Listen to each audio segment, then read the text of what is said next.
रघु उस बोतल को फेंक देता है।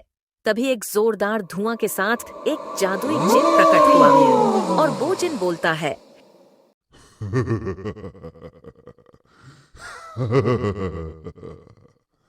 जो हुकुम मेरे आका। आज मैं बहुत खुश हूँ आका। आज मुझे तुमने आजाद कर दिया मेरे आका।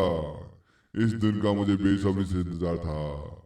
बोलो क्या कर सकता हूँ मैं तुम्हारे लिए मेरे आका।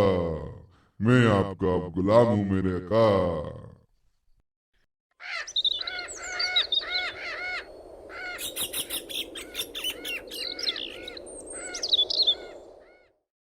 बहुत समय पहले की बात है। एक राज्य था।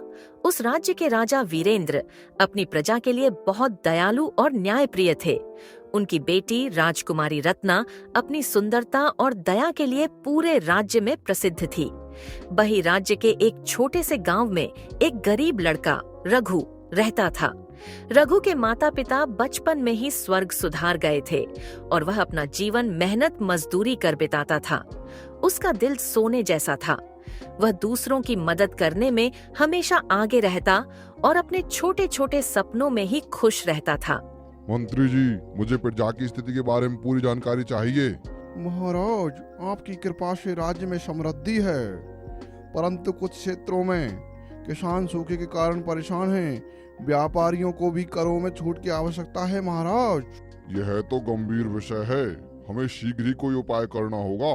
महाराज, मैंने देखा है कि कुछ गांवों में अन्न की कमी है और कुछ स्थानों पर सुरक्षा की चिंता बनी रहती है। चोर डाकुओं का खतरा बढ़ा है महाराज। महाराज, कुछ लोग बहुत परेशान हैं महाराज। यह चिंता का विषय है मंत्री जी। हमें तुरंत राहत कार्य शुरू करने होंगे। किसानों के लिए जल स्रोतों का निर्माण कराया जाए और व्यापारियों के लिए करों में कुछ छूट दी जाए। जैसा आप आदेश दें महाराज। सैनिक, राज्य की सुरक्षा बढ़ाई जाए। हर गांव में गश्त तेज की जाए और जो भी प्रजा को नुकसान पहुंचाए उसे दंड दिया जाए। मेरा आदेश है ये तुम्हारे लिए। आपकी आज्ञा महाराज। हम पूरी निष्ठा से सेवा करेंगे महाराज। मुझे हर सप्ताह प्रजा की स्थिति की जानकारी चाहिए। हमारा कर्तव्य है कि हर नागरिक सुखी और सुरक्षित रहे। राजा अपनी प्रजा के प्रति अपना दायित्व निभाने के साथ अपने कर्तव्य को पूरा करते थे। रघु बेटा, कहाँ जा रहे हो तुम? दादी माँ, मैं जंगल लकड़ी काटने जा रहा हूँ और मुझे कुछ लकड़ियाँ लेके आनी है। घर में लकड़ियाँ ख़त्म हो चुकी हैं, इसलिए लकड़ियाँ लाना मेरे लिए बहुत ज़रूरी है दादी माँ। मैं अभी जाता हूँ और थोड़ी देर में आता हूँ दादी माँ। हाँ बेटा रघु, जाओ लकड़ियाँ काटने और रात होने से पहले लौट आना, क्योंकि अगर तुम थोड़ा भी लेट होते हो तो मुझे बहुत चिंता रहती है। अरे दादी माँ, चिंता करने की क्या बात है। मैं यहीं पास के ही तो जंगल जाता हूँ। अच्छा ठीक है दादी माँ, मैं चलता हूँ और लकड़ियाँ लेके जल्दी घर वापस आता हूँ दादी माँ। रघु जंगल में घूमते घूमते जा रहा था तो उसके पैर से एक बोतल टकराती है। रघु उस बोतल को उठाता है और बह बोलता है, अरे ये क्या है? यह तो एक पुरानी अजीब सी बोतल है। लगता है बहुत पुरानी है। मुझे इसको फेंक देना चाहिए। ये मेरे क्या काम की है बोतल? रघु उस बोतल को फेंक देता है। तभी एक जोरदार धुआं के साथ एक जादुई जिन प्रकट हुआ और वो जिन बोलता है,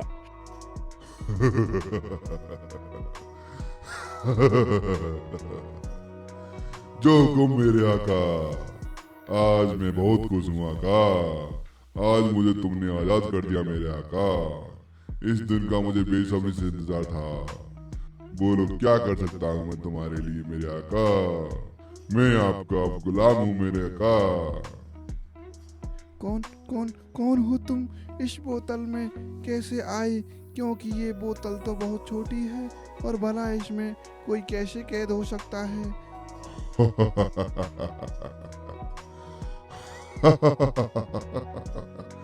मैं एक जादुई जिन हूँ। मैं इस बोतल में सदियों से कैद था और मैं हजारों सालों से इस बोतल में बंद हूँ। पर मैं अपनी जादुई शक्तियों का उपयोग करके बाहर नहीं आ सकता था, क्योंकि मैं इस बोतल से खुद नहीं निकल सकता।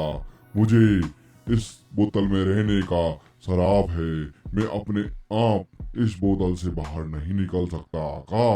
और बहुत दिनों बाद आज वो समय आ गया जब तुमने मुझे आजाद कर दिया और आज से तुम मेरे आका हुए और मैं तुम्हारी बस 3 शर्त ही पूरी कर सकता हूँ मेरे आका, इससे ज्यादा नहीं। बताओ क्या मांगना चाहते हो मुझसे? मैं जिन हूँ। जिन? क्या आप सच में एक जादुई जिन हो? और क्या आप मेरी सच में 3 इच्छा पूरी कर सकते हो? हाँ मेरे आका, मैं सिर्फ 3 ही इच्छा पूरी कर सकता हूँ, लेकिन ध्यान रखना अपनी 3 इच्छाओं को सोच समझ कर मांगना। ये खत्म हो जाएंगी, उसके बाद में कोई इच्छा नहीं होगी तुम्हारी मेरे साथ। मेरी पहली इच्छा यह है कि मेरे पास बस इतना पैसा हो कि मैं अपनी दादी माँ के साथ चैन से बैठकर 2 समय का खाना खा सकूं, क्योंकि भगवान ने मुझे इतना गरीब बनाया है कि हमें 2 वक्त का भी खाना भी नसीब नहीं होता। बस मैं यही चाहता हूँ कि मेरी दादी माँ को किसी भी चीज़ की कमी नहीं हो, वे सुखी सुखी अपना बचा कुचा जीवन अच्छे से जी सकें। जिन, मेरी पहली इच्छा यही है।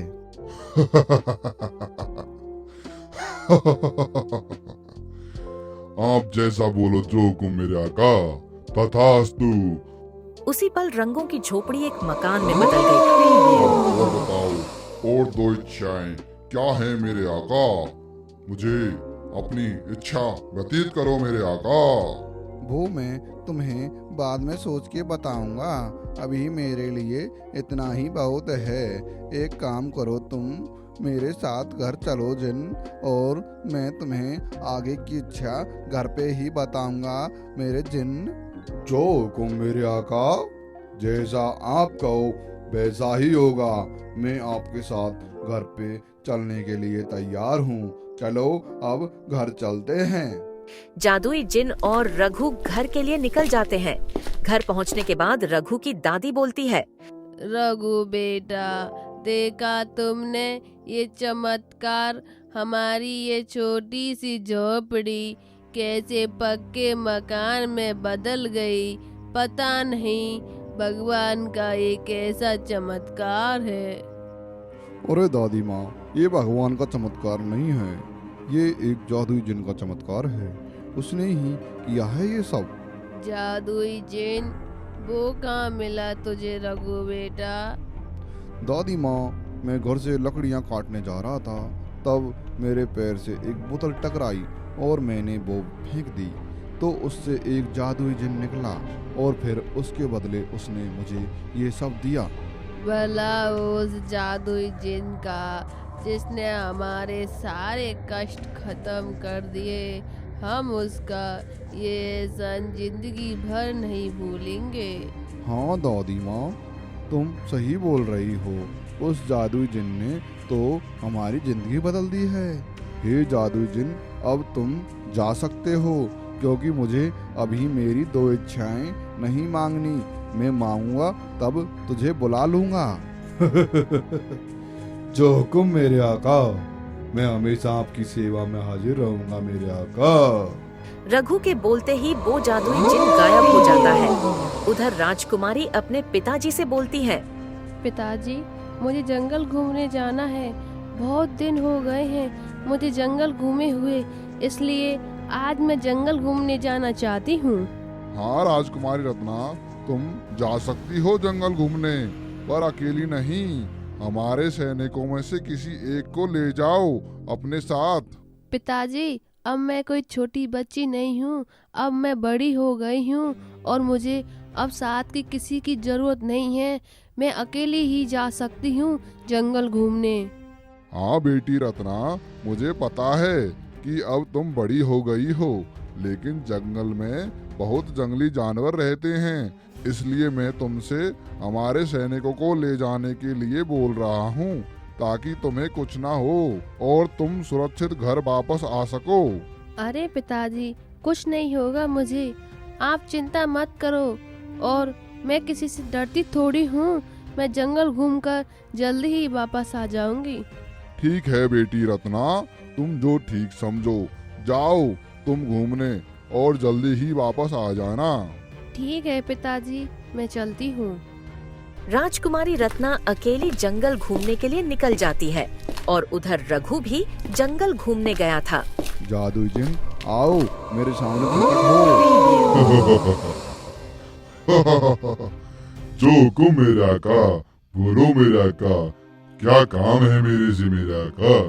जादुई जिन, मुझे मेरी दूसरी इच्छा मांगनी है। हो मेरे आका, बोलिए क्या इच्छा है आपकी दूसरी इच्छा? जादुई जिन, मैं चाहता हूँ कि मेरा विवाह एक सुंदर राजकुमारी से हो और वह खुद आगे से विवाह का प्रस्ताव रखे और वह बहुत सुंदर हो और इतनी सुंदर हो कि आसपास के राज्य उसकी प्रशंसा करते हों। तुम्हारी इच्छा पूरी हुई मेरे आका।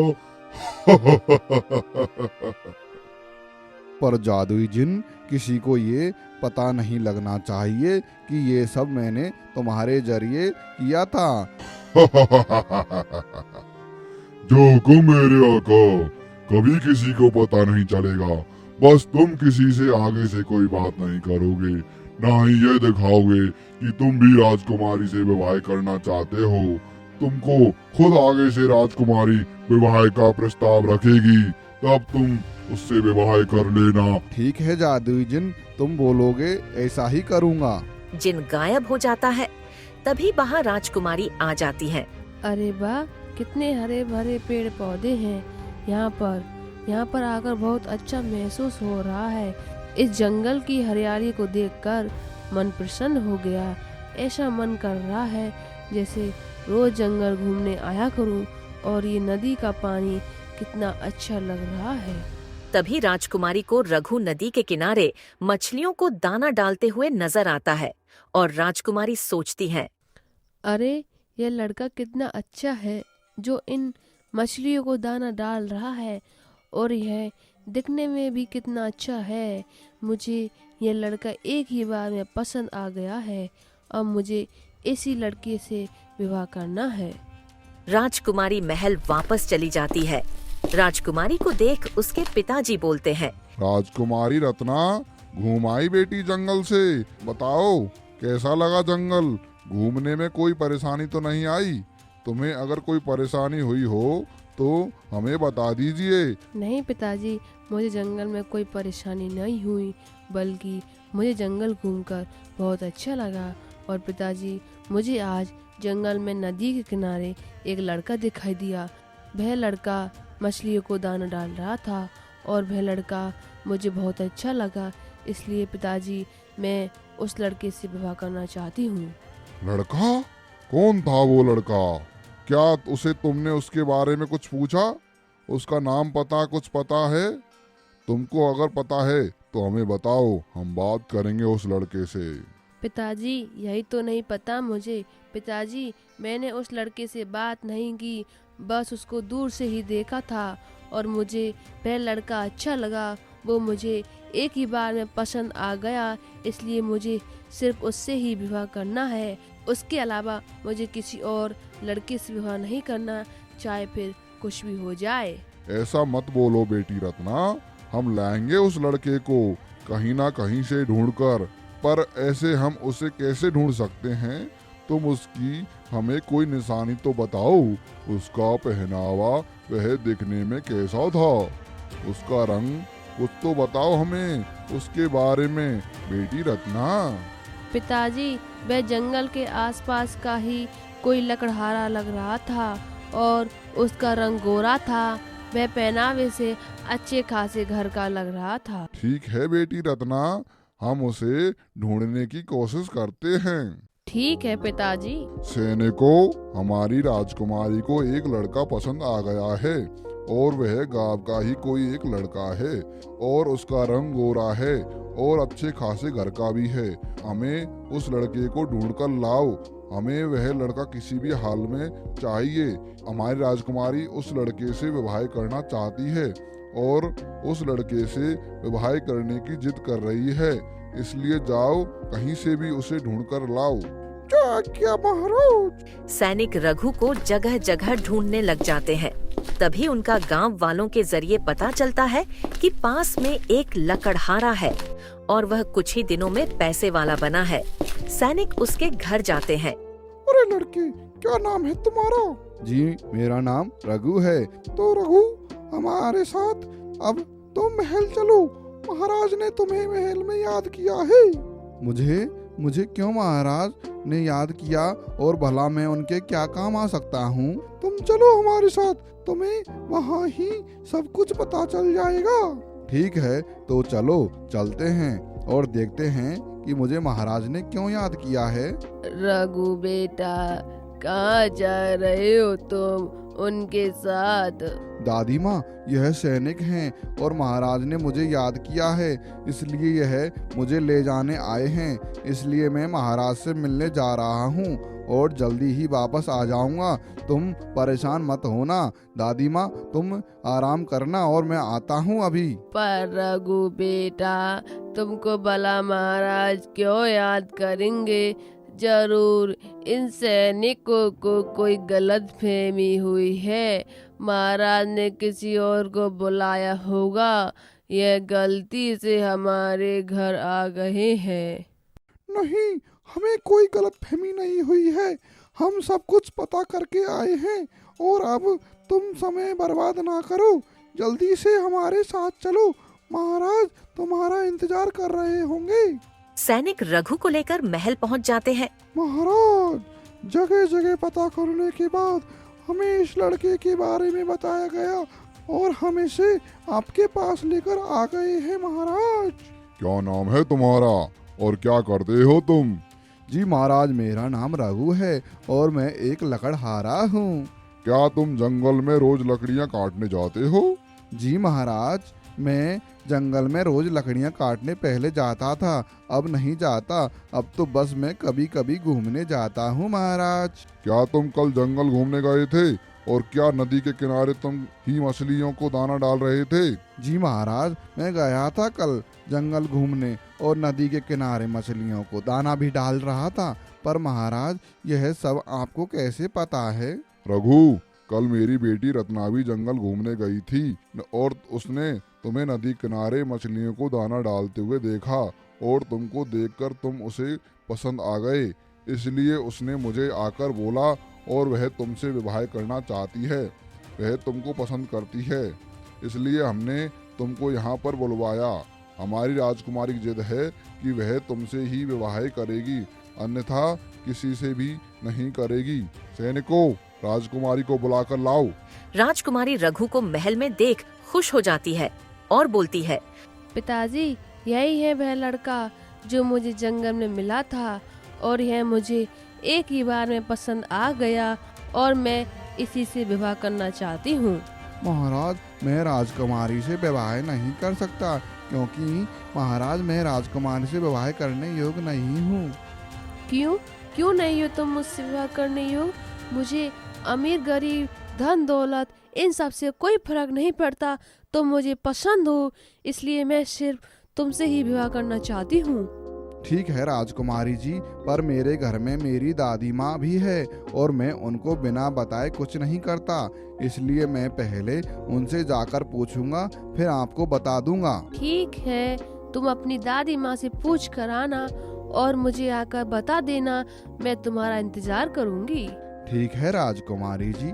रघु घर पहुंच जाता है और अपनी दादी माँ से बोलता है, दादी माँ, मुझे महाराज ने महल में इसलिए बुलाया था क्योंकि मैं कल जंगल गया था और राजकुमारी ने मुझे जंगल में देख लिया था और उनको मैं पसंद आ गया था, इसलिए वह मुझसे विवाह करना चाहती हैं। तो मैं बोल दिया कि मैं अपनी दादी माँ को पूछकर बताऊंगा और दादी माँ की राय लेकर ही आपसे विवाह कर सकता हूँ। अगर दादी माँ ने हाँ बोला तो मैं आपसे शादी कर लूँगा।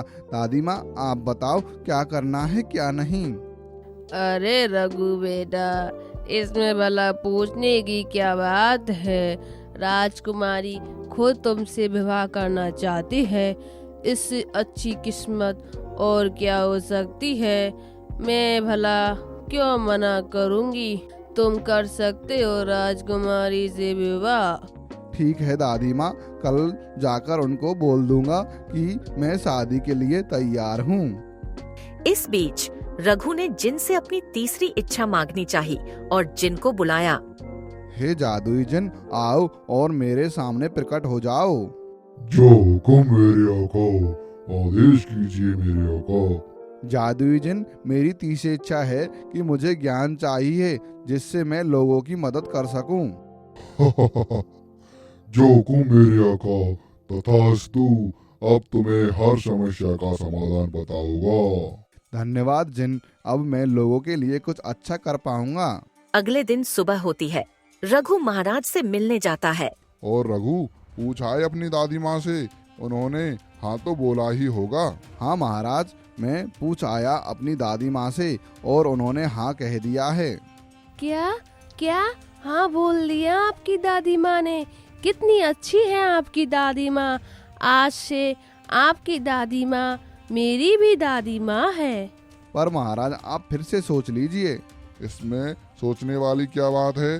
राजकुमारी को तुम पसंद हो। ठीक है महाराज, मैं राजकुमारी से विवाह करने के लिए तैयार हूँ। ये हुई ना बात। राजा रघु और राजकुमारी का विवाह करा देता है। वे दोनों खुशी खुशी रहते हैं। एक दिन जादुई जिन, तुमने मेरी अब तक मदद की, मेरी जिंदगी बदल दी। ये एहसान मैं तुम्हारा कभी नहीं भूलूंगा। ऐसा मत बोलो मेरे आका, जिंदगी तुमने मुझे दी है, मैंने नहीं दी। मेरे आका, तुमने अपनी इच्छाओं का सही उपयोग किया। अब मैं चलता हूँ, लेकिन याद रखना, अगर कभी आपको जरूरत होगी तो मैं हमेशा आपके साथ हूँ। जिन गायब हो जाता है। रघु और रत्ना ने मिलकर राज्य को स्वर्ग बना दिया। उनकी कहानी पूरे राज्य में प्रेम की मिसाल बन गई।